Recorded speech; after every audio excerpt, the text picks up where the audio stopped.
So we'll move on to item number 7. This is a presentation on the process of detachment. Chief, you want to take it on? So Martha Pilatus is here. She's probably going to take the corner seat here in a moment. But Michelle's going to be my Vanna White, I guess, if you will, doing the slides here because we don't have a remote. Okay. So, and part of what we wanted to do is Martha's going to go through the topic, but I'm going to tell you primarily, and this is a presentation partially that we did 5 years ago. We met with the Town Council of Atherton in a group setting, which is specifically to the town, what do fire services look like? So when there's a proposal to change fire services, you probably want to know what it is you have before you get rid of it, or at least understand how it works. So when you got to make a decision, at least the general public who's being drawn into the discussion understands what exists today versus, you know, maybe what wants to be created for a variety of reasons. So we're in this building. It doesn't look the same because it's not. This is the new station, right? So this was rebuilt. That's actually the station that was built in the 30s, and you can see I have another photo of this with Model T's all around it when they were doing the planting. I couldn't find it, or else I would have put that in. So that's Station 3 back in the 30s. Most of the buildings around here that are here today were not here during that time, but yet the district built its third firehouse in this exact location. I happened to work in there for a couple years. It was a neat place, but it was completely made out of unreinforced masonry. So it was when the earthquake hit in '89, and shortly thereafter we decided we needed to replace it, and we did that. So we can go to the next slide, Michelle. So as I mentioned, the last joint meeting with the town in which this was presented, again, components, was in April, as it says in red up there, at April 29th of 2015. The goals of that meeting were to maintain and improve relations, discuss important issues, to better understand how the fire district, town each operate, to collaboratively move forward together to better serve the community. That's the inside of the old firehouse, the original firehouse that was in Menlo Park with the original hose wagon, which is coming up as well. So the district has a long history in terms of serving the community, and it was created actually before the city of Menlo Park, the city of Atherton, or the town of Atherton, and the city of East Palo Alto.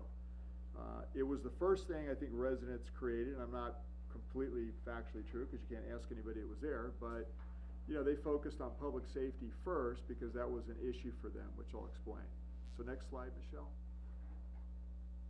Interestingly enough, you go back in the archives, you find out that there was a fire department that was actually tried to be formed here in 1874, and the chief of name of record at that time was Faxendine Atherton. Interesting, namesake for the town, right? Frank Roach was the foreman. He actually ended up working for the district as one of the head volunteers later on. And then Diedrich Kuck, one of the two Kuck brothers, was the treasurer. What's interesting is probably part of the genesis as this disappeared and did not occur was that the fire district was formed. The volunteers were put together after 1896, and part of that was, we believe, that the Kuck Hotel, which was at the corner of Oak Grove and the railroad tracks, burned to the ground, and there was no suppression effort. And so the picture you see, that's all the items. They were saving things out of the building because they couldn't put the building fire out. So if we move forward into how it all started, next slide, Michelle. Michelle, there you go, perfect, thanks. There's a delay on it. In 1899 to 1920, here's some of the significant things that happened. The carriage house was built. It's one of the 18 oldest buildings in Menlo Park and one of the oldest around. Certainly one of the oldest fire stations still in possession of a fire agency. It's used today as a museum. It was recently moved to the Station 6 fire facility, which is where it is now, so it's closer to where it started, which was on the railroad tracks near Station Lane, or Merrill Street now. In 1900, the hose wagon was purchased out of San Francisco. 1916, the district was formed right before World War II, and the photograph on the bottom with the two motorized pieces of equipment, which we still have all the paperwork for, but we don't own either one. That's the fire station that was built in 1920 on war bonds from World War I. So the district was pretty smart at that time, based upon a fire at Camp Fremont that was pretty devastating, that they were able to get $10,000 out of the federal government and build the first fire station in the community because of that. We still own the building on the top, we still own the hose wagon on the right, because that's what you do when you preserve and save your history. And we actually have the doors on that firehouse on the bottom that you see are on display in our museum, because that's what we do, take care of our past history. In fact, we're probably one of the better entities that do that. Moving forward. So the district has a rich history. You can see all the way back to the flood estate. Most people have never seen this photograph before its demolition. Obviously the district protected that as they went to the motorized equipment. We still have that engine. That's a 1930 Aaron's Fox. It's at Station 6. It's, you know, well taken care of. It's one of the few left of its kind, and there you see it back when the flood estate was there. 1874, some know the history of the town. Tried to be made, obviously we were going to call it Fair Oaks, but couldn't do that because that name was already taken, so it became Atherton after Fax and Dean, right? It was incorporated in 23. We were incorporated or became a district in 16, so it wasn't too long after. Population, last time we looked at 2013, which may be different. I know they're going to do the census this year, about 7,159 people, 5.49 square miles, 59-foot elevation pretty much across until you hit the foothills. 2,530 housing units. Back when we did this, it's probably less today, because we've seen a lot of estates go in where they've taken multiple lots, tear the house down, build one huge home, which is another challenge for how we protect and what we protect in Atherton, which I'll get into. We have one station in town. You're in it. Like I said, we've been here since the 30s. And you can see that it's about 27% of the area protected by the fire district land mass. We also have 8 miles of bay and mud and so forth. So, you know, and a mile for the slack facility. So we're at about 29 square miles. Atherton annually, for the last 3 years, I'm pretty sure, has been the most expensive zip code around, for a reason, as we see and John sees when we look at some of the homes that are being built. Next slide. Sorry it didn't come up as well. This is the standard way in which we used to capture all the calls. That's a map that has all the different call types. 2019, we responded to 9,347 emergency incidents. Those incidents are tracked by category that matches up with the National Fire Protection Association for annual statistics that are taken nationwide. We track by station and unit. We track by time. In other words, what is the time the unit's dispatched? What is the time it arrives on scene? Currently, we push buttons to do that. We used to do it by radio. And hopefully in the very near future, we'll be doing that by the latest technology, which is Advanced Vehicle Location, or AVL. But currently we're tracking district-wide, not by jurisdiction, because we've never had to think, up until Atherton asked us, what are our numbers? We never thought about it that way, because imagine it's a fabric. It's not like we just carved out a jurisdiction. It's not how the district was built. It wasn't built based upon geographic boundaries. So again, we don't track by agency, but we track by agency aid given and aid received from our neighbors, which you'll hopefully be able to see too. Next slide, please. So here's the new format that we've been experimenting with. We have a new vendor and a new process that allows us to capture all the calls. There's a color coding. I asked Manny, I said, what does that Tiger City mean? So we don't know yet. We have to find out. We don't think that Atherton's a Tiger City, and we're not trying to make something up. That's just what it was. So I asked that question earlier today. This is a graphic on response times and call handling, but it's equally where the calls are. You can see it fits that configuration of the town. And it was the system now tracked 1,026 calls in the town of Atherton. Next slide.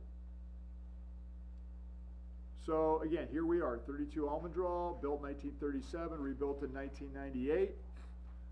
In the existing lot that we had, with some funds for earthquake rebuilding from the state. And I was able to manage some of that at the end. The fire chief actually at that time left in the middle of the night. Nobody knew it. And it's a long story, but we ended up getting some federal funds to help rebuild the facility, and we built 3 like this. Station 5 looks a lot alike, Station 77 looks a lot alike, all done by the same builder, pretty much during the same period of time, with one difference. We put the brick on the Atherton station so that it made it look a little bit nicer. Now Rick Tye, the chief at the time, wasn't looking ahead. So part of the problem that we saw and still see with these facilities and the way that he did it was he built to the day of what the call volume was. He didn't build to grow the district. And so, in some ways, it was a mistake. But that said, you know, at that period of time, there wasn't a lot of revenue. There were other issues that were concerns. We had stations where there were signs on the front that said this station may be closed because of different issues associated with how we receive revenue from tax dollars in the state. So, you know, I give him credit for doing what he did. I wish we could have done what we're doing now, which is we look to a growth model, because things are gonna change, and they are changing all the time. So this station is really undersized. It's a single bay back end. We don't like back ends, we like drive-throughs. It's got bedrooms enough for 3 personnel. It staffs a single engine company, which is a multi-versatile platform that can fight fire, has a pump, hose, ground ladders, carries water, but also carries medical equipment and a base level of tools to do a variety of tasks, right? About a third of that engine, if you go out of here tonight, is for the crew cab, and those crew cabs are different today based upon safety standards. So when I started, we still had convertibles, and we would every once in a while ride on the tailboard. Those days are gone, as exhilarating and as exciting and dangerous as that was. Again, everybody's in that crew cab, facing forward, seat belted, and we've actually taken things out of the newer engines so we don't have projectiles if they're involved in an accident. The newer engines also have airbag systems, so a third of that unit is for crew safety, and that's how you gotta look at it as they're driving. In 2017, we knew that Martha next door, we'd heard she was gonna sell her property. The board jumped on having a conversation with her. That's the house we own next door at 28 is also a flag lot that backs up behind this station. And as you can see there, that was $4 to $6 million of money that the district spent on a new fire station that may be, you know, up into right now projected out to be as far as 2050. But you're not going to get a second chance. And, you know, the house next door is not a palace. I know that Martha was a little sad at the time as her husband had passed and she wasn't able to do the maintenance, that it was in the condition that it was in. But quite honestly, we spent a lot of time not fixing the house up, but cleaning the lot, taking out the trees, getting rid of the oak that fell down, fixing the gate, fence, trying to make it look as nice as we could so that it's still, to the neighborhood, you know, it doesn't become an eyesore.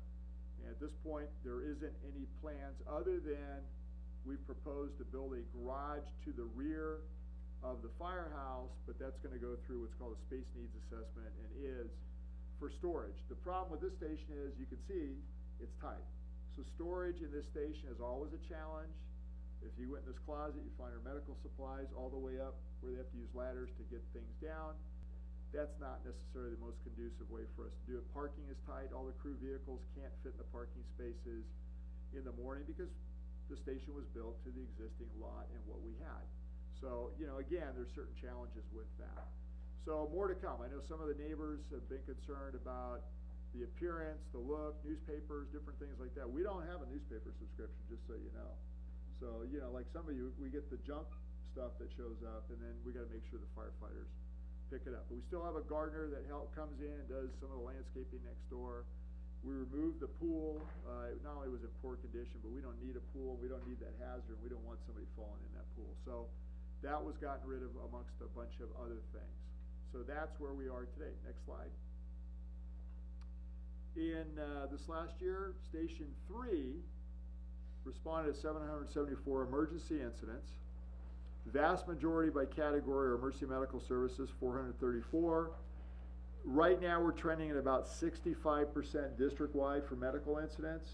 And again, every one of these engines has compartments full of medical equipment because every engine has at least one paramedic on them. And this is our 25th anniversary of having paramedics on our units, and we've seen a total change. I can tell you from my time 39 years ago starting here as not even an EMT. We went to EMTs the second year I was here in 1982-83, got the training. It's a different game with paramedics in terms of, you know, our ability to treat patients. And so it's a good thing. Fire stations are geographically located within the community. So that means in terms of the time to get to your door and the service that we can provide, it's a great thing, right? It's been a real successful program for us. And we manage over half the workforce are paramedics, the other half or less or emergency medical technicians. So the paramedics can provide advanced life support. They do that through drug therapy. They can read the EKG in your heart with 18 lead, check of that. They can do all kinds of things in terms of, preserving not only life, but hopefully helping on the way to the hospital if the ambulance comes. We regularly have firefighters ride on ambulances to the hospital if the patient care is required to do that. And we'll take that engine out of service during that period of time. Service calls 133, false alarms 90, which is actually down from previous years. Hazard conditions are a number of things that are not medical or fires, and fires about 19. Smallest part of what we do, but arguably one of the more important things, because when you have one, nobody else can do what we can do, and I'm going to talk about that. So there's the geographic boundary of the city or the town, and those are the calls within that polygon with the typical look outside of what I just showed you with the new software package that we've just started to use and benefit from. Next slide, Michelle. So, little known fact, again, the firehouses are located geographically not by the town of Atherton's boundaries, but by effective area. So when the system was built, starting back in 1916 and all the way to 1937, the district did a really good job about overlapping and distance between firehouses based upon routes and so forth.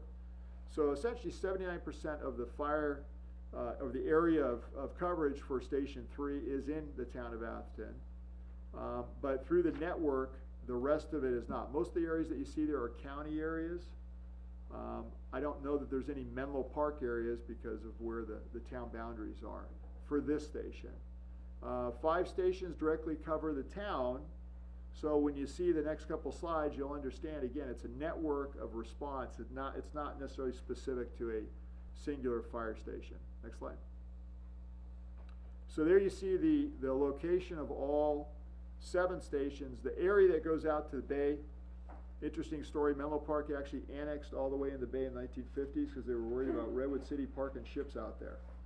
So they truly have a boundary to the middle of the bay, and of course we protect bay waters and have a water rescue program that's equal to what the challenges and needs out there with special watercraft like an airboat because of the tidal surges in and out. So you can see Station 3's area, and you can see the rest of the areas by color coding. So it's station driven again, it's geographically situated, it's time based, and our goal based upon a standards of cover report, which if you're interested in how that works, there's a 127-page report. It looks like this. It's up on our website. You can scroll through it, and some of the slides I have tonight are in there, and it talks about performance.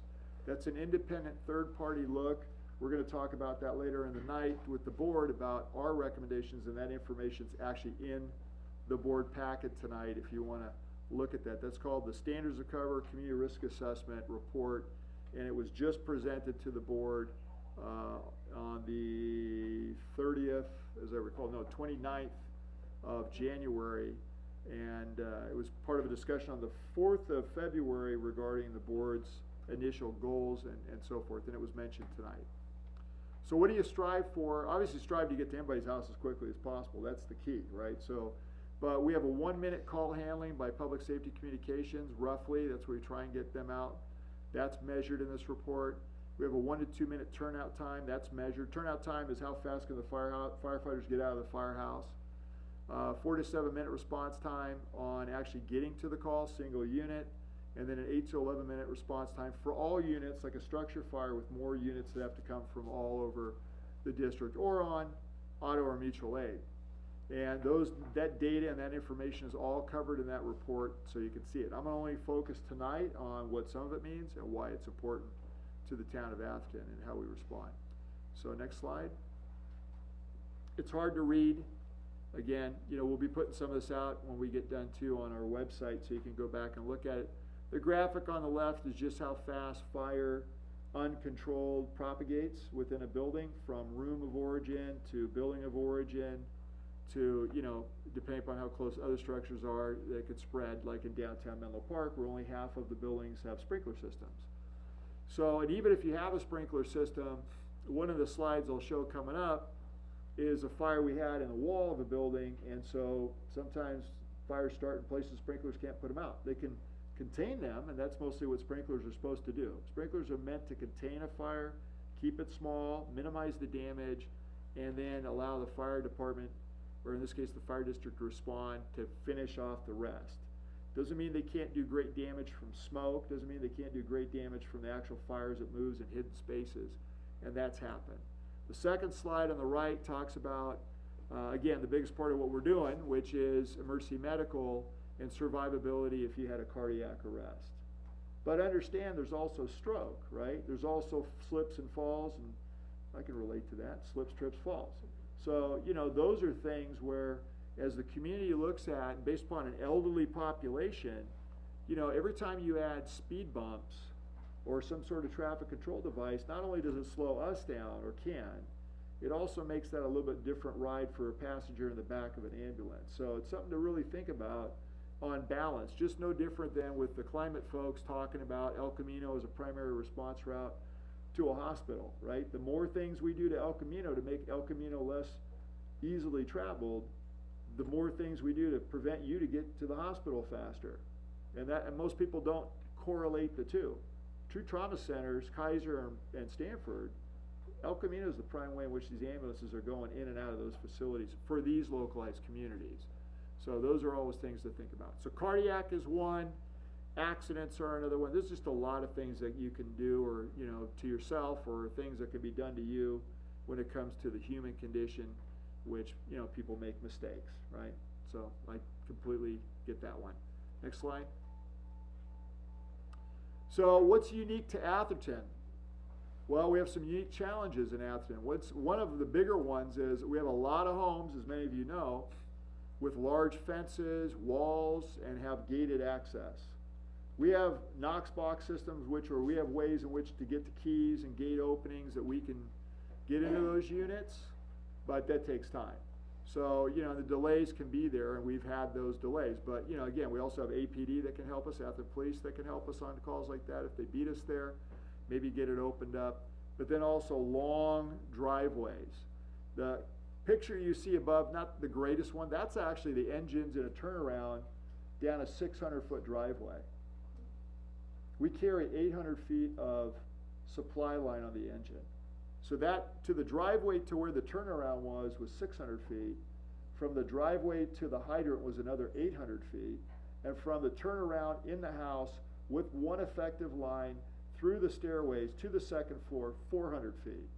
So, when people talk about what's different about Atherton, that's not the way if we go to East Palo Alto, I can pull a tack line 200 footer and be inside the house. So, and then we'll lay a supply line. Maybe the hydrant's 600 feet away, but we're not worried about running out of hose to supply the engines. We've had fires in Atherton where it takes 3 engines worth of supply line to drop their lines, connect to each other to get to the hydrant and water source. So, and bigger buildings require potentially more water. So, we're always looking for the water supply on these lots if we have a fire, in case, again, it's an unsprinklered building. But again, even if it is, this was an unsprinklered fire that we had, but it was in a wall. So it spread even further because of that. So long driveways, long distances, narrow driveways, not wanting to remove trees, those are always challenges. And we try and work with everybody in the Fire Prevention Bureau when they're being rebuilt. But we'll get to what's being rebuilt in a moment, because it's pretty incredible what's being rebuilt and how and why. Long distances, as I mentioned, between the hydrants, very large homes, very large basements, and we even have commercial and unique construction issues. When you got iron workers working on people's residential homes, you don't see that other places. So that's unique, and it creates a whole unique set of circumstances. Could those be safer buildings? In some ways. But remember, again, the human condition is, and just things go wrong. They just go wrong. People get sick, things change. So I also want to say that last line on the bottom, which sometimes, like an insurance policy, we're a standby mercy service. So we obviously occupy the time of our firefighters very well. They're always getting ready, because readiness is a big part of checking your equipment, but also staying up on training, being proficient, so that when you have any of these calls, you're ready to go. I mean, there's no There's no, well, we should have trained for that. Here's the call, what kind of people do we have who are working here that understand what needs to be done?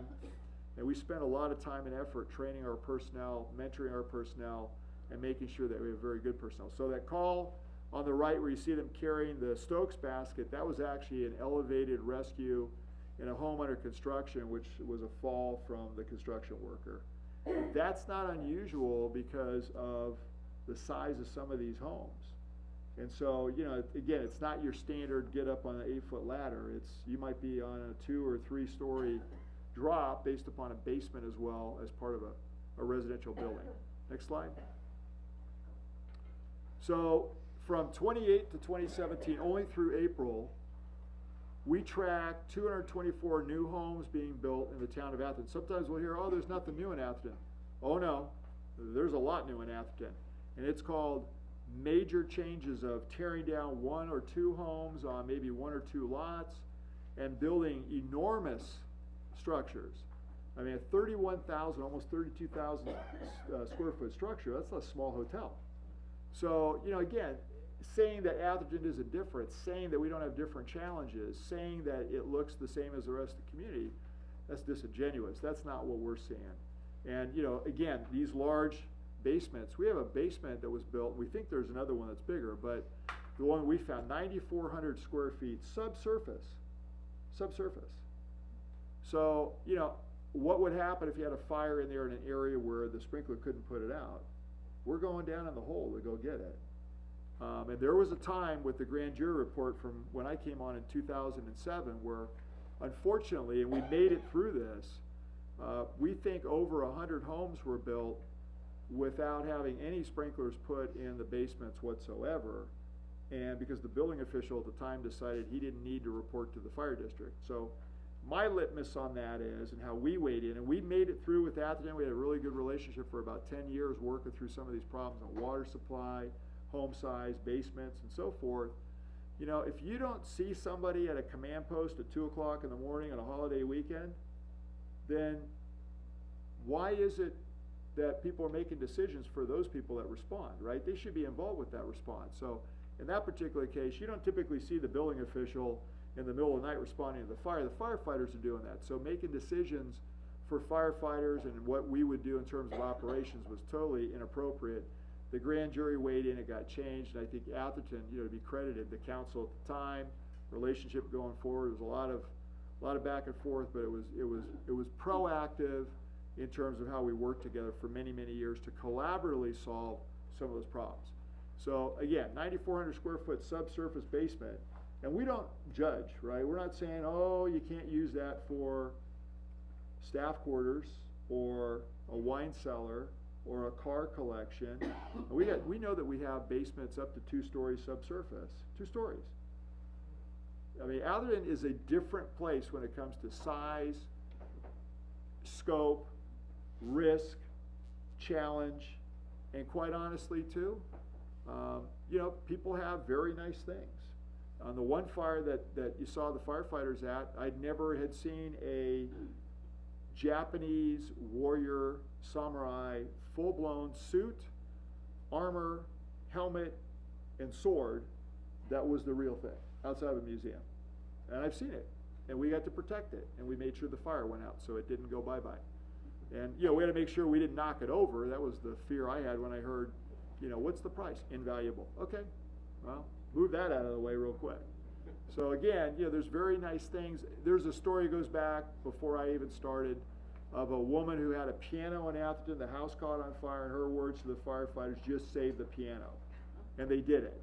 So I don't know if it's true. It was a story passed on. I wasn't at that call. It was before my time, but I wouldn't, it's not unheard of. So if you look here, you see that's a house going in. Has anybody ever seen a house with a steel frame commercial section? No, that's you got iron workers. An iron worker fell there. That's the call. We're pulling an iron worker out of a basement that's thousands of square feet, bigger than some of our fires, bigger than this fire station, underground. So again, we don't judge people. We protect them and their property. At the end of the day, we try and do the same good job for everybody. But Atherton does. It's again, it's not saying that it's not different, that's not a fair statement. It's not a true statement, because it is a lot different, a lot different. Next slide. I know you can't read it. It goes to size of effective force. Just some of the photos, you know, of our folks. That's on the left photo is them on a roof, right off of what is it, Valparaiso, on a structure fire, and they're venting the roof with chainsaws and so forth because trying to get the heat out of the building. So, you know, our folks put themselves in harm's way. The call on the right is you may remember this at Ravenswood, is the woman that got hit by the express train at 98 miles an hour, put her car into the stanchion there, and obviously she died. But we ended up sending 2 paramedics to the hospital trying to save her. As we do with any call, right? And it doesn't matter if you live in Atherton, or you live in Redwood City, or you live in Menlo Park. You know, we do the same job for everybody, as I mentioned, and that is trying to save their life or protect their property or put their fires out.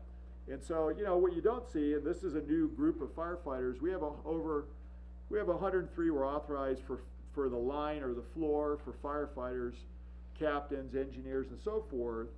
And that's a group of new firefighters because we've been in transition. We got as low as in the 70s during the recession because, as I mentioned, we ramped back because we don't want to lay people off. So we got it back, we got a lower number, which then meant we had to go on a hiring spurt, and we've done that, and probably this next go around we will end up with, in 5 to 6 years, the majority of the department will have less than 5 or 6 years seniority. So we're also in a training mode for all these new personnel. And what's neat about watching their progression is many are younger, obviously, than me, thank goodness. And, you know, they're starting families, have families, and so forth. So, you know, the firefighters in general see themselves as a family, but it can't be overlooked that numbers are just numbers. But it takes people to do the job. And it takes a career, I will tell you, to probably feel comfortable working in a place like Atherton. Not that we don't have junior firefighters working in the station, but I know when I worked in this town, I came from, most of my time was spent because of I like being busy. I like working out of Station 2 in East Palo Alto. But when I got promoted, I ended up in stations that protected Atherton, Sharon Heights, and so forth. And I can tell you, I was nervous because that's a different game. It's not a single, small, 1,200, 1,100 square foot house. I remember being on fire in this town where we went through the front gate. There's a hydrant in the gate. I asked the driver, what's that? I was on relief, so he's like, I don't know. I've never seen a hydrant inside a property. Didn't know it was there. So do we hook up to it? Do we trust it? And the road went left and right. Do we go left? Do we go right? He goes, I don't know. So we both guessed. We went right. We hit it right. Got up to the house. The kitchen, which was the size of a commercial kitchen for a building, a restaurant, was on fire. And what had happened is the gentleman that lived there in probably about a 10,000 square foot house was out at the pool entertaining. He'd let the staff off for the day. His wife was out of town. He decided he was going to cook French fries. Well, he forgot about it. So he started his kitchen on fire. And, you know, Cool Hand Luke over here, I've been to a lot of fires. That's not going to bother me. I crawl in under the smoke. I find the range on fire. I see that it's spread beyond the range, so we're starting to cook the kitchen off.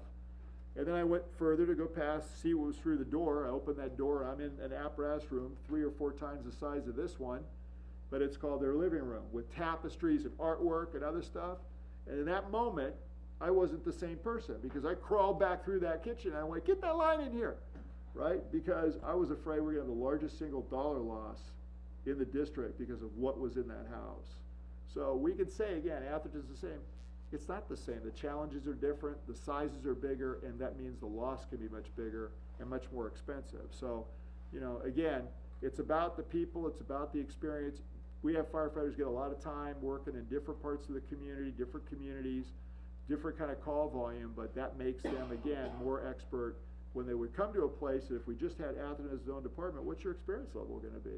How many calls you're running? So, you know, even some of our folks getting rotated around now that they can bid their own stations becomes somewhat of an issue. But, you know, firefighting and this job is a people issue, and it takes a special kind of person that want to do this job, and then a special kind of person who's going to do it well. And I could say nothing but good things about how we hire, what we do, and who we have working for us. Because when you let somebody in your house, either if you're not there, do you trust them with your belongings? You trust them with your family members? Do you trust them with your life? That's the kind of people we hire. And that's our expectation here. So we're very careful about who we let in and making sure that, again, all the questions that need to be asked, psych evaluations, background screening, physical fitness, all those things, capability, are real issues. Next slide. So hard to see, but the slide on the left is centric to the fire district. So if you look, that's the area again, right? Atherton probably has the least amount of calls in there because larger lots, less people. But if you look, we have green coverage across the left slide. That's how the fire district's able to cover the district. So that's a 4-minute response time, right? Driving. The slide on the right is 4-minute response time for Redwood City and Palo Alto and how far they can get into the district from their stations. Now remember, that's auto or mutual aid. Their stations weren't built to cover our jurisdiction. So arguably, at the end of the day, part of the issue here, what this hopefully shows, is the fact that if the decision was made to go to a different provider, you're not going to have the amount of coverage that you have now from where those providers currently exist. Now, even if there were 2 stations in Atherton, which is in part of the proposal that I've seen, it's not going to be the same thing. Again, we have 5 stations that cover the town in a specific way, and so that's an important and valuable point when it comes to the total number of resources. Hey Jimmy, can you push the button for me? On my way. My button, my Vanna White left. Although she replaced Pat Sajak, right? Because he's not feeling so good. And here's what I mean by that. So, if we look at Station 1, Station 3, Station 4, Station 5, and Station 6. Station 1 at 300 Middlefield, right by USGS and the St. Patrick's Seminary. Station 3, you're in. Station 4, Alameda Valparaiso. Station 5, North Fair Oaks and 15th. Station 6, downtown Hoover and Oak Grove. Those, each station, because it's a district, not a city or a town, each one protects that amount of area of Atherton, meaning in their first due. So closest, right? Closest to the town. So you have a network of 5 direct stations that protect Atherton and do a fabulous job, as you just saw by the last slide, of making sure that everything's covered. Everything is covered. And we, again, this is not like it's static. We have calls coming in all day long on different stations, so we also do move-ups and covers and so forth, and we're always moving around. So if you look at the map, you can see that's probably better delineated by color coding, and you can see how that all kind of fits together as a quilt, if you will. Next slide, Jimmy. So what is the district system? It's a network of fire stations. It's a configuration of response units. We currently have 12. It uses a staffing model. We have currently 33 firefighters and 2 battalion chiefs on duty every day. It's not specific to the town because we're a district. It wasn't created that way. It uses a priority must-cover model. Most of the must-covers we do ourselves because we don't expect our neighbors to cover our facility, especially if we're doing things like training. That's not exactly what the system was built to do or how it should be used, although that is being used that way in different jurisdictions. And we have some room to do better on that too, as the standards of cover said. We have a large enough effective force, talked about that earlier, the number of personnel you need on a structure fire and a multi-unit call. Again, large homes, large basements, long driveways. Again, sometimes just more getting to the house. And we have an elected fire board who appoints a fire chief, which is me. You're here, you get to hear and see the real fire board. They're the ones in charge of fire services for the district, have been since 1916. They're responsible for policy and budget decisions, as you probably heard some of the questions and discussion about earlier. And there's, again, what it looks like in terms of Atherton on the right side. Next slide, Jim. Hard to read. These are what the Poon group went into. What Ken talked about is how much our budget is, what we put the money towards, our deficit. And I just ask, look at the very bottom, easier to read. CIP fund balance, $22 million. Capital improvements for all new facilities. So when I started as the chief in 2007, we had 4 stations over 60 years old. Today we have 2. And we had $6 million in the bank, undesignated to rebuild this. It wasn't gonna work. It's like, and I had somebody handed me the paperwork for a $19 million Station 1. So, you know, we've been effectively working on this for a while. And the right slide goes into what are the property taxes and how much comes from each community. So if you look there, Atherton's about what, 29%, but it's also 27% of the land area. But that's not how it works, right? Sometimes what gets convoluted and mixed up is we talk about population, we talk about call volume, but that's not at all equivalent to assessed value and property tax. I didn't make up Prop 13, I didn't do AB 8, but we live under the rules of how that works and what the distribution is for that. But remember that CIP fund balance of 22, because you heard me say earlier, there is no, there is no excess funds. We're trying to just update the district and keep things moving. And we pay our personnel well. We don't pay them more than some, but we also pay them less than some because, it's very expensive to live around here. So, we try and again, hire good people and pay them a fair wage. So I'm not embarrassed of that. That's just what market is. Next slide. And you can see, actually go back for 1 second, Michelle. If you look at the numbers, East Palo Alto in terms of property tax, they don't pay as much as Atherton. So, I'm not here to debate that slide. That's just how it is. And when we start getting into terms like equity and redistribution, I would be very careful because I don't know what is that supposed to mean. How's that supposed to work? Because some people can't pay for the service maybe as much as they have, but if I look at population down there, it's much greater. So, again, the district, I was comfortable with a district model more than cities that have had to consolidate, arguably some because of the mismanagement of how they've managed their funds, revenues, and their obligations. We're not that entity, thank goodness. And we're also lucky to be in this geographic part of the world with what's going on. So, next slide.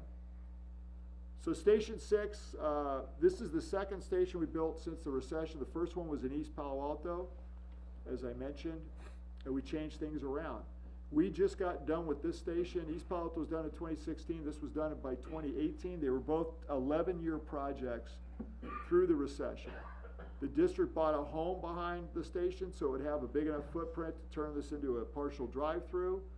Ideally, it would have been located somewhere else. We tried to buy the building next door. They wouldn't sell it to us. Reality is, this was a good project for where it was, and we ended up with a model that we're going to stay where we are, because if we say to people, we're moving the firehouse out of your community or we're moving into your community, it creates a reaction. Don't believe me? Ask Woodside, right? We're going to move down the street. Those people got a lawyer, said, no, you're not. So they're now planning to rebuild where they have their fire stations now because the people who live by the firehouse say, well, we don't want you to leave because they're used to having a firehouse and firefighters close by. It's an interesting, issue. I'm not going to sit there and bemoan it. It's just mostly how it is. So we live with it, right?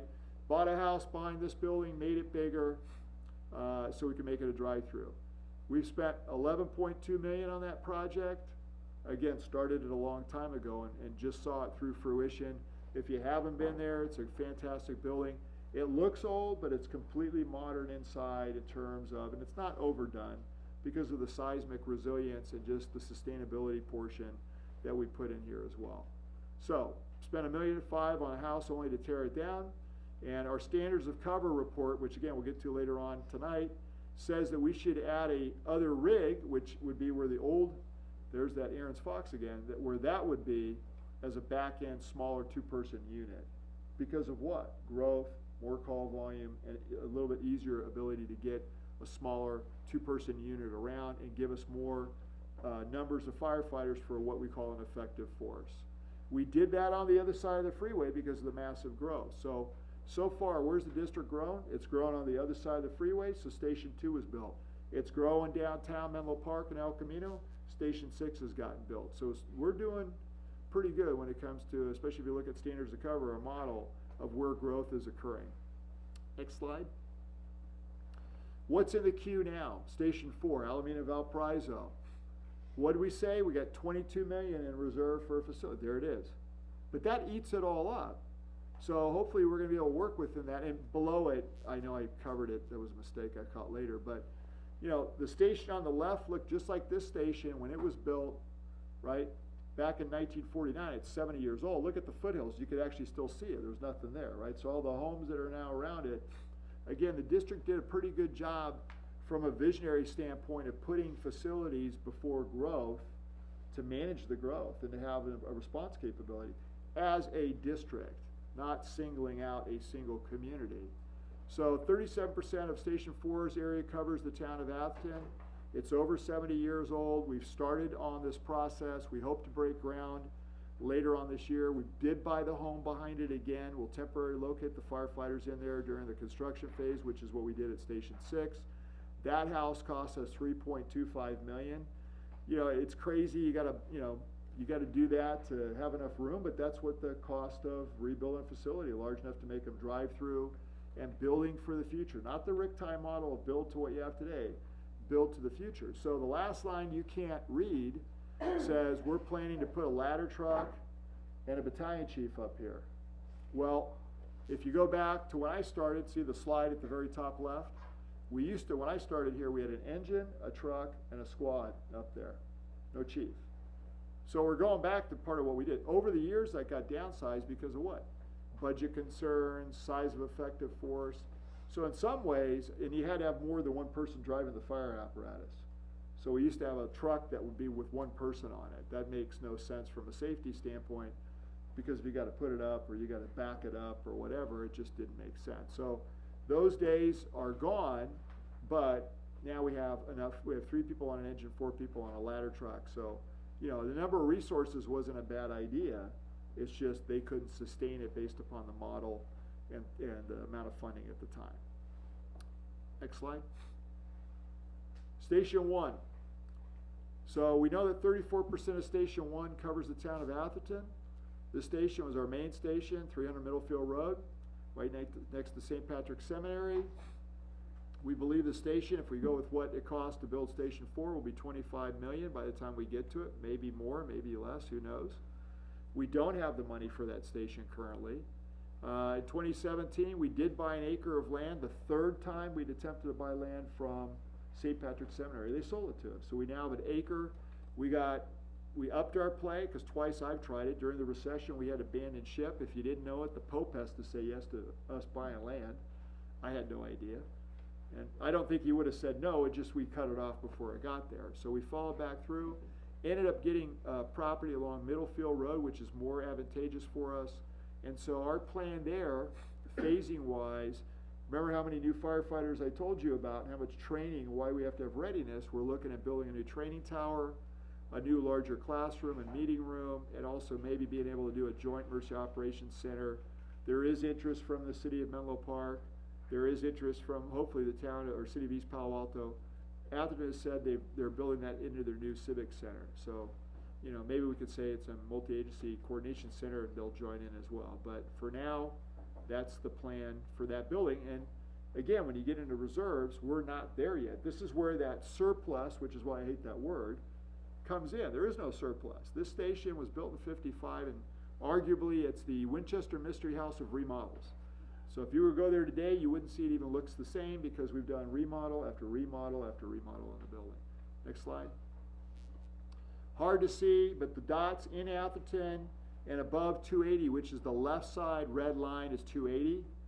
So all those dots equate to a risk level for wildland fire and threat based upon unsprinklered large structures. You can see not very well what Atherton has, because just like Menlo Park and just like a lot of communities, when you have large buildings that don't have sprinkler systems, you got a fire threat.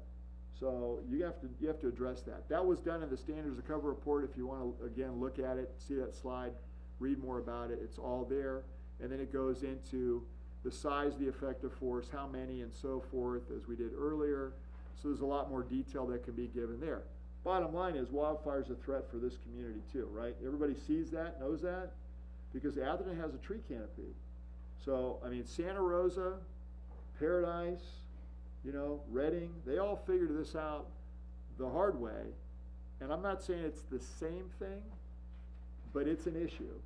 And in drought and in fire conditions, you know, we're already looking at, I know we shared with the city or the town, we don't like eucalyptus trees, and they're not indigenous. So, you know, we have a lot of large groves of eucalyptus. Those are just fire brand magnets when they go, right? In a good wind, they'll blow stuff everywhere. So, non-combustible roofs, boxed eaves, you know, vegetation management, that applies to Atherton in many cases more than some communities, just because there is that risk.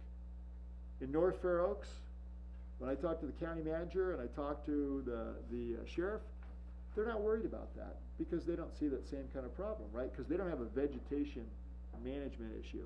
And really, Atherton has less of that than does what? Portola Valley, Woodside. Where it can be problematic is based upon which way the winds are going, right? Last time we had one of those, I was early in my career and I ended up spending the night working, even though I was off before that, on the Liticote fire in Palo Alto, up on Page Mill and back up in those areas. And the only thing that saved us was the wind changed and all of a sudden the fog came in. Because that thing was going to the ocean the way it was burning. So I've seen that here, and most people don't remember that. I remember that very well. And remember, we burned off the hills behind Slack too. And I only know that because we never saw the air bomber come in until he was at the crest of the hill, and then everybody dove to the ground because you don't want to get hit by retardant. The windows were open on the fire truck, and the whole thing had red throughout. So they dumped a load of retardant on top of us, and that'll knock you to the ground, but everybody jumped on the ground. And fortunately, nobody got injured, but, you know, it was very uncoordinated what was going on because I don't think it was really thought of that that could happen. Long story there. All right, fire risk. Next slide, Michelle. Primary response routes, we've shared this with the town. We know that, again, there's a desire to slow traffic, limit things.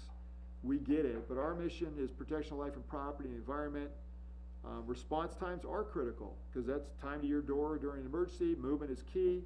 Reflex time is important and dynamic. That's that turnout and travel time that is very good for the residents of Atherton based upon a 5-station coverage model. And again, effective enough staffing levels with enough units to constantly have a level of coverage, despite the fact that we may have 1 or 2 calls already going on in the region or area. Next slide. So we have about 20 routes. Those are the ones that if there's going to be any type of control device, we would hope we'd have some influence on what that could be or should be. Primarily, if you see speed bumps that don't have cutouts, we hate those. And those damage our fire trucks. You see them all over North Fair Oaks. You see them all over Bellhaven and East Palo Alto. You see them as well because, you know, there wasn't a conversation with the fire district. So, you know, again, it's kind of like window bars. You know, the unintended consequences can be, you know, slowing a unit to your house, but equally damaging our fire trucks, and that's what it is. Because the firefighters sometimes will punch those, which means that hitting it at a higher speed isn't as problematic, but it's damaging to the equipment. And I get it. I don't condone it, but I get it. Because, you know, somebody says we have an infant who's not breathing, or we have a house on fire. I mean, do you want these guys slowing down? Nice little California roll over the bump, then accelerate to the next one, slow down again. I don't think so. My house on fire, my kid's not breathing, I want you there right now. And so, you know, again, don't forget, that's part of, with an elderly population in Atherton, there's trade-offs. So what are those? And there's ways to do this and ways to do it better than some other places have it currently done. Secondary units, backfill, movement of ambulance and law enforcement, you know, again, critical to maintaining response times. Atherton has excellent routes with minimal problems. And everybody using Waze and Here and all the other secret ways to get around a community know that now. I hate those apps, but what do you do? They took all our shortcuts. Everybody knows them now. Next slide. So behind the scenes, we use one dispatch center in the county for deployment. It's different. The town has its own dispatch center for itself. Menlo has the same. East Palo Alto and ourselves are in the same dispatch center, which is brand new at the county. They just spent a whole bunch of money on building a new one. It's no longer in the basement because of a World War II model, which was kind of a crazy thing anyway. I mean, it's not like it would have survived the nuclear war. It barely survived water leaks or things catching on fire down there and the smoke, you know, filling the basement up. So public safety communications, just moved, and that's a great thing. And how we designate these response blocks is based again upon time to those areas, because each one of these has streets that don't go through. It may have streets that are dead ends. There's a lot of reasons to break this up into what we call response blocks for the most effective way to use the stations where they are. So this is the secret sauce behind the way that we deploy. There's 34 response blocks. There's 340 dispatch codes just for EMD or emergency medical dispatch. There's various unit response profiles and configurations. And again, coming soon, very excited about it, AVL, Advanced Vehicle Location. Means our firefighters don't have to push buttons when they leave the station. Means they don't have to push buttons when they get on the call. That's an improvement. And sees the closest unit. Standards of cover recommendations around this is our dispatch center seems to have some lag on some calls. We're going to have to figure that out, and we're talking with them about that. Next slide. So what's a response block? Here's Holbrook Palmer Park. It's the order of 50 deep of stations that protect that response area. So in this case, that's the order of units. If we had a major alarm, 1, 2, 3, 4, 5, 6, that's what we would deploy. Next slide. Part of that was 25 deep before the San Bruno gas main explosion. Now it's gone to 50. What's our examples for responses? Single engine, medicals, alarm soundings, odors, investigations. Get a bunch of those here in Atherton. Traffic accidents, 2 engines, a truck, and a battalion chief. A full assignment, 3 engines, a truck, and a battalion chief. A structure fire, 5 engines, 1 truck, 2 battalion chiefs. Greater alarms, 1, 2. Second alarms, 8 engines, 2 truck, 4 battalion. Those are coming from the system. But you got to be, to have that, you got to be a big enough participant in the system to have that size of a force. Not everybody does, which leads to, and these are discussions the board has had, at what point, if you're San Carlos and you sign a new agreement with Redwood City, and Belmont breaks up, and now they're signing an agreement with San Mateo, but net negative, we lose a battalion chief and a ladder truck in the South Zone, how's that helping the rest of these jurisdictions? And those are the very difficult questions ahead for automatic aid. Automatic aid, as we'll talk about here coming up, has gone backwards in Palo Alto in recent years. Mountain View will no longer do auto aid with Palo Alto based upon the way they've chosen to do their deployment.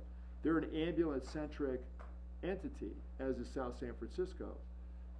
Fremont no longer does auto aid with Alameda County because when they took over Newark, Fremont said, we're not going to just subsidize your service. So those are the realities. As you look at how the district is growing and what we've done versus what others cannot do because of pension liability, because of cost, because of budget, Redwood City is not growing. In fact, during the recession, they took their busiest engine, Engine 9, out of service and used a ladder truck to run medical calls. So the district, again, we did it a different way, but we never did that.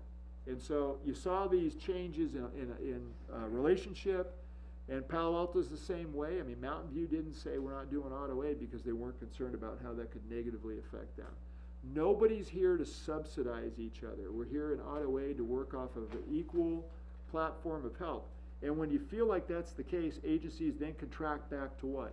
Mutual aid. What does that mean? What's different about that? Mutual means call us, and if we can come, we'll come. If we're busy and we can't be there, we're not going. The liability on that, the risk, you know, that's not the best system. It's a better system than nobody showing up, but it's a you know, spin the wheel system, right? I don't think we want that, but those are real discussions that have been going on. So again, reciprocity or subsidy, which is it? Next slide. So there's a network of fire stations in the county. There's some in Palo Alto. What's different in Palo Alto? Different county, different model. We run very little automatic aid on fires with them. That has gotten better because we finally, they had an agreement that never listed East Palo Alto. So ironically, the aircraft crash that I mentioned was the first time they've been in East Palo Alto in a decade. And they only did that because they were looking for the airplane that was down. They knew it wasn't at the airport.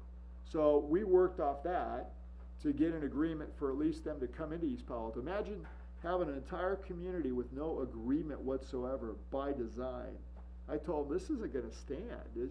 People find this out. So that's been fixed. What isn't fixed is they have a different medical director, different medical provider in terms of ambulances. And currently we have no way of running medicals outside of the freeways with them and they with us. And so that's, again, they're an ambulance-centric system because they have control over their ambulances. All of our engines have paramedics on them now, but that's, again, our meeting with the county medical director was around that topic. We got to do something. But auto aid and mutual aid with Palo Alto, it looks completely different than it does with Woodside or Redwood City. So, you know, you can't say that's going to be the same thing because it's not. ALS engine companies, as I mentioned, every one of our units has a paramedic on them, at least one. The move and cover plan is about trying to move our units in first to cover the holes in our district, so we're constantly moving to cover holes to make sure that we have good response times. We have a greater alarm plan, which you saw a minute ago to some extent. Strike teams are out of county. That's when we're going to somebody else's community, like we've seen the last several years when their communities are burning down. As I mentioned, Palo Alto Fire, Auto Mutual Aid, it's a completely different way in which we do business than our other bordering jurisdictions. Next slide. And we're getting close to the end here, just so you know. Medical incidents, last 3 slides. I did not update this because I just didn't have time to do that, but when we did this in 2015, we looked at 3 different types of calls, okay? A vehicle accident, a fire, and a medical call. So here we have March 5th, 905, Catalpa Drive, Engine 1 Battalion 1 AMR is the transport ambulance. Our response time was 4 minutes and 45 seconds. It was a teenage male. It was a cardiac arrest. Resuscitation started at 9:09. Okay, so 4 minutes when they got on scene afterwards. Transported patient to Stanford Hospital. He survived. Success story, right? Based upon geographic location. It isn't the engine coming out of Almondral. It's the closest engine to the call, which was engine 1. Next slide. Structure fire. Shearer Drive. Might remember this one. I think there's a whole new house there now. Okay, April 1, 2015, 4:52 in the morning, 3,000 square foot home, fully involved. Response time, 2 minutes and 50 seconds. That's really, really good, right? That's less than 4 minutes. So engines 3, 6, 5, 1, 11, truck 1, battalion 1 and 2. Defensive fire, vacant home, cause suspicious, and you know, we put the fire out. And they ended up bulldozing the property. But what if it was occupied? What if somebody was in there? You know, they would have been there in record time and hopefully been able to effect a rescue or at least put the fire out so that the damage to the home would be less. Even if it was a sprinklered home, where's the fire? Like I said, that can be the attic, can be the walls, can be underneath the home, wherever. Next slide. This was a weird one, right? Anybody remember this one? Station lane. Guy drove with his GPS said drive on the railroad tracks. But the scary part was, could he have derailed the train? I don't think so. But by the time this thing stopped, you know, the car's on fire and the train's on fire. So, you know, a good response time is helpful here too, because that big diesel locomotive, nobody wants to tackle one of those fires with all the batteries and stuff that they got going there, even though we trained for it. So it was in December, 7:31 p.m. It was raining, it was dark. Response time was 4 minutes and 24 seconds. I remember listening to that call. Part of it was finding out where it was because the train kept going past where he hit him, right, which was right by the Atherton City Council chambers right there in the police station.